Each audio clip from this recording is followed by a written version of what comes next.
ठू बुढ़ा जाए समस्त पाखे आजिका डेट्रे मोबाइल रोचे। मोबाइल बहुत भल आ मोबाइल बहुत खराब। आपण जदि ताको भल वे रे यूज करि परिबे ताहाले आपणक पई मोबाइल टी बहुत भल। ताको आपण खराब वे रे यूज करूछंती ताहाले आपणकर जीवन पूरा बर्बाद हो जाउची। ए मोबाइल पई बहुत लोकंकर टैलेंट बाहर को आसुची। एई मोबाइल पई बहुत लोकंकर जीवन पूरा बर्बाद हो जाउची। डिसाइड आपण करिवे आपण मोबाइल को केमिति भाबरे यूज करिवे। आजिकली तो प्रत्येक बापा माँ पिला माननको मोबाइल दे दउचंती किंतु बापा माँ माननको ध्यान देवा दरकार पिला माने मोबाइल नै कोन करूचंती, मोबाइल रे कोन देखुचंती, किछि अश्लील जिंस देखुचंती कि जो माने बाज्य कथा कहउचंती, असभ्य कथा कहउचंती, सेही गुडा को देखि देखि किनी पिला माने सिखि कि खराब होचंती।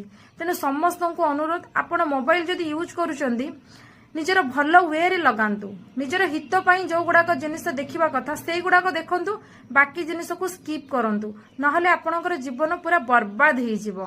जय जगन्नाथ। एई कथाटी को युवपीढ़ी माने